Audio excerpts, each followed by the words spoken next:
సంవత్సరాల తరబడి ఎన్ని మందులు వాడినా మీ మోకాల నొప్పులు తగ్గట్లేదా? ప్రాణ పెయిన్ క్లినిక్ లో అత్యాధునిక చికిత్స.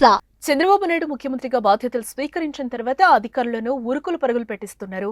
గత ప్రభుత్వంలో నిస్తేజంగా ఉన్న పరిపాలనను పరిగెత్తించడమే తన లక్ష్యమని సీఎం చంద్రబాబు ఇప్పటికే ప్రకటించారు.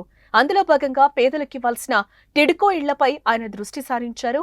నిర్మాణం పూర్తి చేసుకుని లబ్ధిదారులకు అందించే దశలో కొన్నుండగా చిన్న చిన్న పనులు చేస్తే సంపూర్ణంగా పూర్తయ్యే దశలో మరికొన్ని ఇళ్లున్నాయి. ఇక 2014-19 మధ్య కాలంలో దాదాపుగా పూర్తయిన ఇళ్లను వైసీపీ అధికారంలోకి వచ్చిన తర్వాత లబ్ధిదారులకు ఇవ్వకుండా నిలిపేసినట్లుగా సమాచారం. తాజాగా అధికారం దక్కించుకున్న కూటమి టిడ్కో ఇళ్లపై హడ్కోతో చర్చించింది. వర్షాల వల్ల ఇళ్లు పాడైపోయాయని, వాటిని సరిచేయాలంటే కొత్తగా కట్టినంత ఖర్చవుతుందని తెలపడంతో హడ్కో 2,000 కోట్ల రుణం అందించేందుకు సిద్ధపడింది. ఈ రుణం అందుబాటులోకి వచ్చిన వెంటనే ఇళ్ల నిర్మాణ పనులు జరగనున్నాయి. 4-5 నెలల్లోపే వీటిని పూర్తి చేసి లబ్ధిదారులకు అందివ్వబోతున్నారు. లబ్ధిదారులు తమ దరఖాస్తుకు సంబంధించిన ఎక్నాలెడ్జ్మెంట్ ను సిద్ధంగా ఉంచుకోవాలని అధికారులు సూచిస్తున్నారు.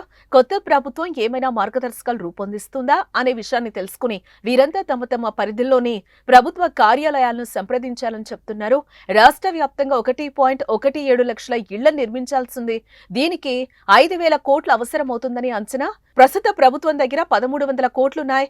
లబ్ధిదారులు తమ వాటాగా చెల్లించాల్సిన సొమ్ము 1,500 కలుపుకుంటే 2,800 కోట్లు అవుతుంది. కొన్ని చోట్ల అసంపూర్తిగా మిగిలిపోయిన నిర్మాణాలను ఈ నిధులు రాగానే ప్రారంభించబోతున్నారు. రాష్ట్ర వ్యాప్తంగా టిడ్కో ఇళ్లు కట్టిన కాంట్రాక్టర్లకు ఇప్పటి వరకు చెల్లించాల్సిన బిల్లుల విలువ 473 కోట్లుగా ఉంది. వాటిని చెల్లించి వీలునంత త్వరగా టిడ్కో ఇళ్లు పూర్తి చేయాలని అధికారులకు చంద్రబాబు ఆదేశాలు జారీ చేసినట్లుగా తెలుస్తోంది. సుమన్ టీవీలో మీ పర్సనల్ అండ్ బిజినెస్ ప్రమోషన్స్ కోసం కింది నెంబర్కి కాంటాక్ట్ చేయండి.